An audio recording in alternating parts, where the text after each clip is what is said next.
Okay guys, so we'll be continuing on seeing some more of the questions on Dulong-Petit's law. Okay, so let's get started. So we have 7.38 gram of a sample, okay, of metal oxide,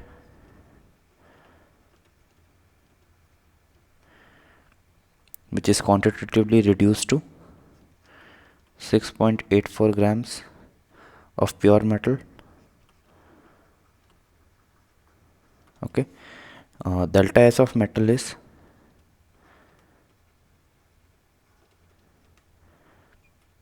0.0332 calorie gram degree Celsius.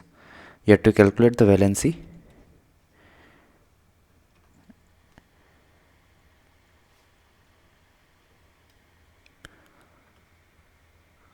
and molar mass of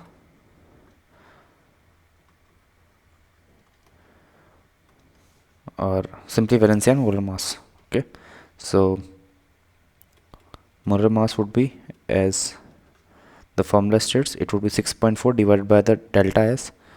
Okay, 6.4 delta S is 0.0332, so the answer would be 192.77, just roughly 193 grams.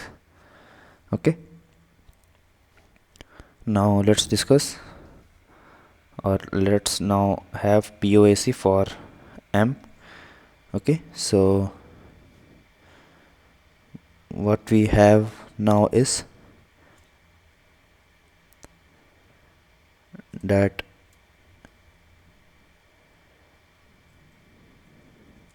you have to find the valency of the metal. Okay, so if you look for the POAC part, then obviously metal oxide would be having 2 moles of metal in it.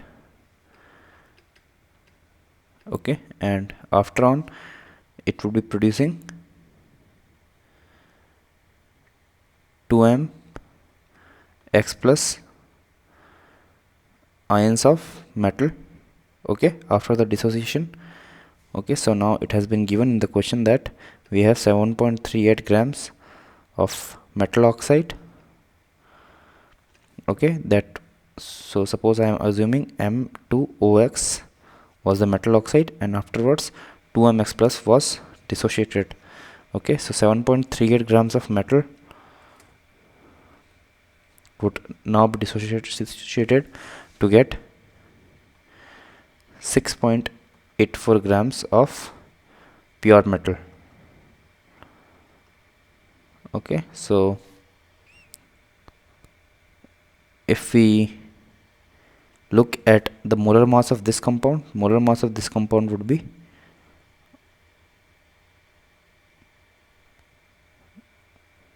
having molar mass as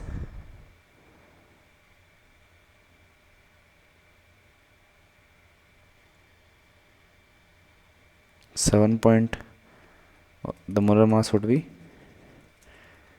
192 times 193 plus 16 times x, so total number of moles would be 7.38 over 2 into 193 plus 16 into x. This would be the total number of moles here. Okay, and this total number of moles would be present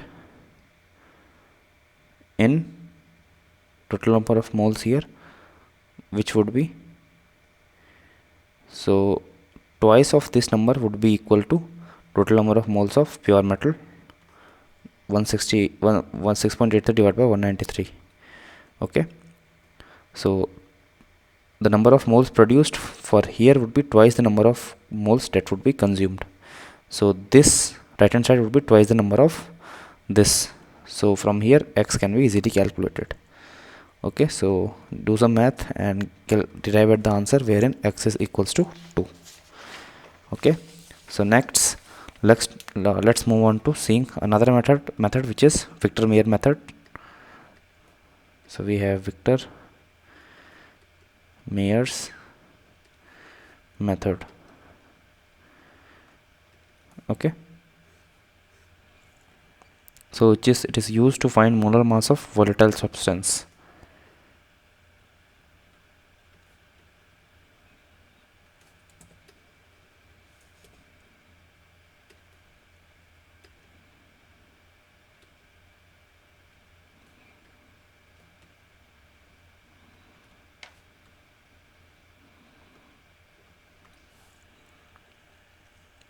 Okay, so we have a volatile liquid.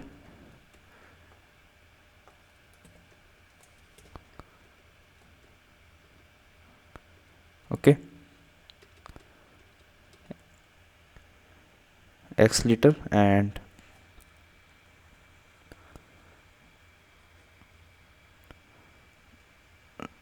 let's say we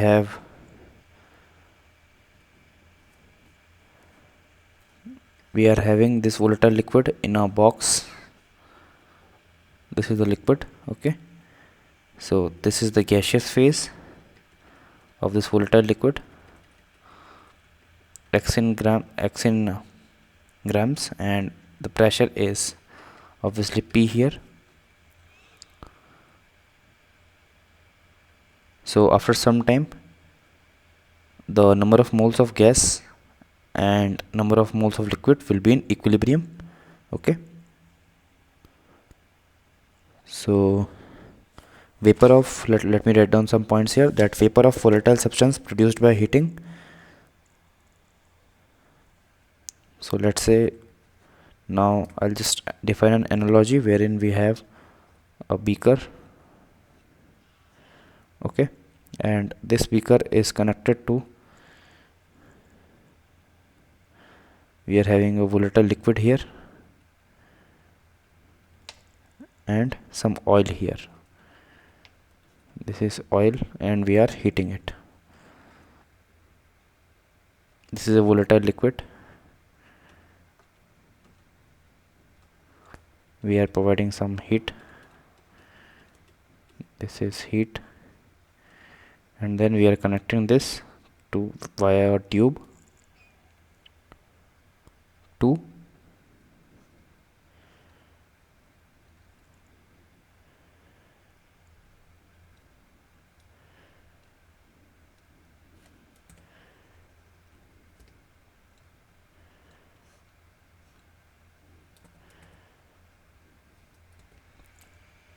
a container which is filled with water, and it is inverted.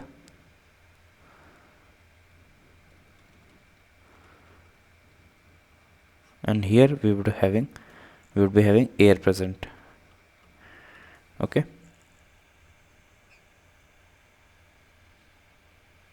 so this can be liquid H2O or Hg.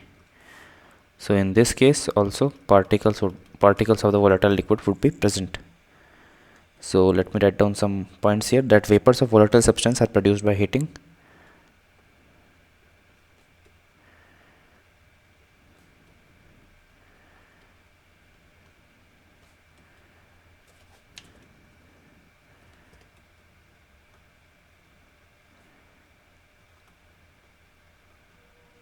Okay, next, that air displaced by vapor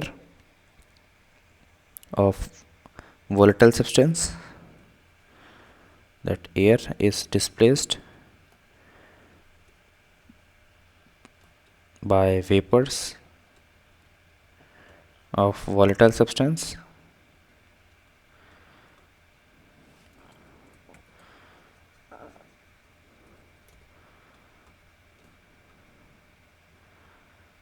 next, that the displaced air collected over the liquid surface, displaced air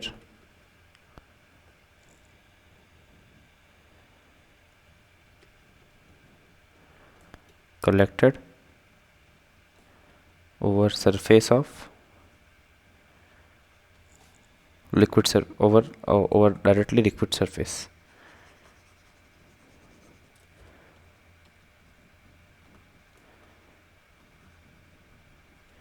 Okay,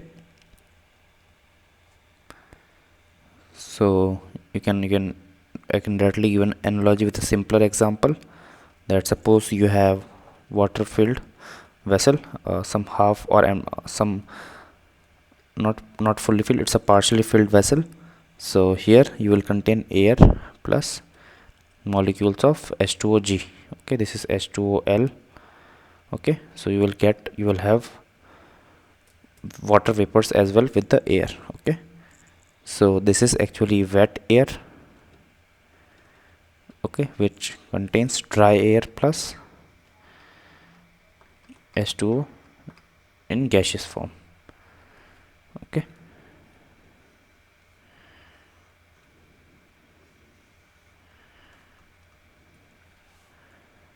so if air is collected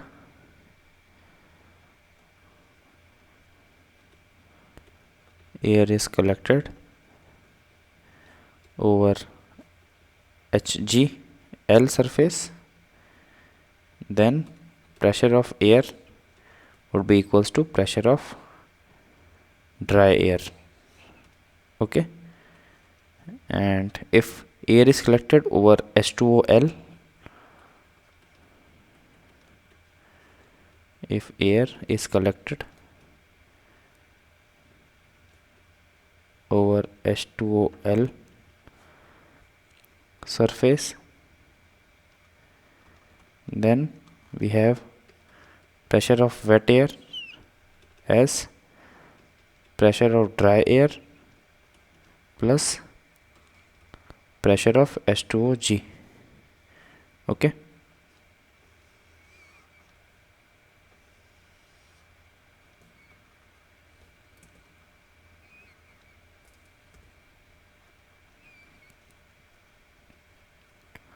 pressure of air would be pressure of dry air plus pressure of H2O(G).